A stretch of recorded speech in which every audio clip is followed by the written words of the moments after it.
Hello বন্ধুরা, রঙিলা কুকিংয়ে আবারও চলে এসেছি। তো রঙিলা কুকিংয়ে সবাইকে স্বাগত জানাই।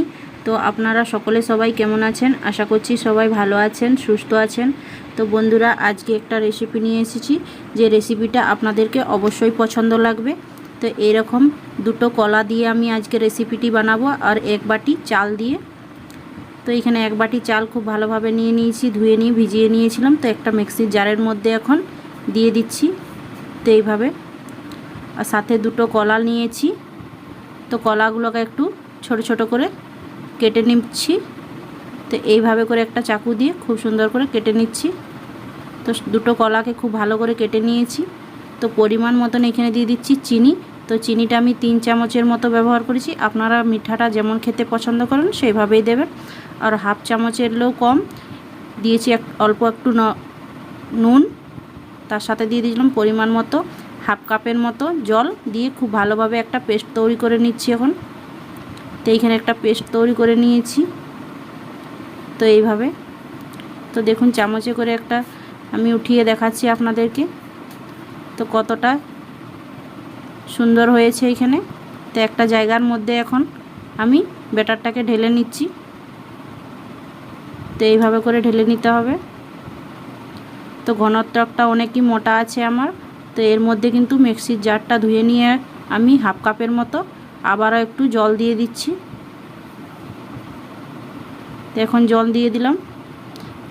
তো এইভাবে খুব ভালো করে এখন ফেটিয়ে নিচ্ছি। তো এইভাবে করে কিন্তু ফেটিয়ে নিতে হবে।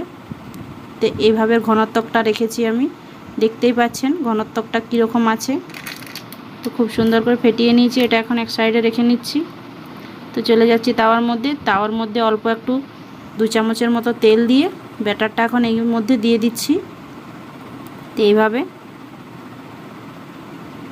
এইভাবে করে হালকা করে আমি ফেলিয়ে নিচ্ছি। তো 2 মিনিটের মতো ঢাকন দিয়ে ঢাকা দিয়ে দিচ্ছি। তো 2 মিনিট পরে এখন ঢাকন খুলে দেখে নিচ্ছি। তো খুব সুন্দরভাবে এখানে উপর দিকটা হয়ে গেছে। তো এইভাবে পলটে নিতে হবে। তো এইভাবে করে পলটে নিলাম। তো এইভাবে চেপে চেপে একটু ঘুরিয়ে ঘুরিয়ে এক সাইডটা খুব সুন্দর করে এখন ভেজে নিতে হবে। তো এইভাবে করে আবারও পলটে নিচ্ছি। তো দেখুন এক সাইডটা কতটা সুন্দর হয়েছে। তো আবারও আমি এক সাইডটা খুব ভালো করে ভেজে নিয়েছি। তো এখন আমি একটা বানিয়ে নিয়েছি। তো আবারও একটা আপনাদেরকে বানিয়ে দেখাচ্ছি। তো আবারও 1 চামচের মতো এখানে তেল নিয়ে নিয়েছি, সাদা তেল ব্যবহার করেছি। তো এখানে আবারও 1 চামচ ব্যাটার এখানে দিয়ে দিচ্ছি তাওয়ার মধ্যে। তো আবারও 2 মিনিট ঢাকা দিয়ে রেখে দিচ্ছি। তো 2 মিনিট পরে আবারও আমি ঢাকন খুলে দেখে নিচ্ছি। তো উপর পাশটা খুব ভালোভাবে হয়ে গেছে। তো এইভাবে করে এখন পলটে নিতে হবে। তো এইভাবে করে পলটে নিয়ে খুব ভালোভাবে আবারও এক সাইডটা ভেজে নিচ্ছি। তো এইভাবে চেপে চেপে ভাজা হয়ে গেছে। তো এক সাইডটা খুব সুন্দরভাবে ভাজা হয়ে গেছে। তো এইভাবে করে আমি সবগুলো পিঠেগুলো বানিয়ে নিচ্ছি। তো দেখুন একটা প্লেটের মধ্যে তুলে আমি দেখাচ্ছি, সবগুলো এইভাবে ভেজে নিয়েছি। তো একটা প্লেটের মধ্যে এখন আপনাদেরকে সার্ভ করে নিয়ে দেখাচ্ছি। তো এইভাবে করে, তো দেখতে কতটা সুন্দর লাগছে দেখতেই পাচ্ছেন বন্ধুরা।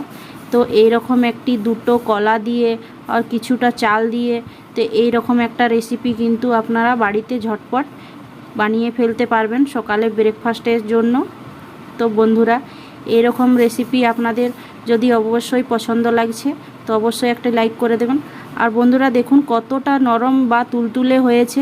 এই পিঠেটাকে আমি আপনাদের সামনে দেখাচ্ছি, হাতের মধ্যে এইভাবে মুঠো করে নিয়ে দেখাচ্ছি। তো একটুও আমার কিন্তু পিঠেটা ফাটছে না, দেখতেই পাচ্ছেন এতটা নরম আর এতটা তুলতুলে যে আপনারা ভাবতেই পারবেন না যে দুটো কলা দিয়ে নিয়ে এই রকম একটি নরম তুলতুলে পিঠে তৈরি হয়ে যেতে পারে।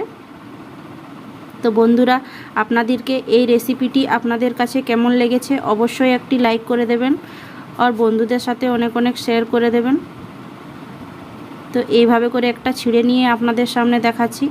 তো ভিতরটাও কিন্তু একদম নরম তুলতুলে হয়েছে।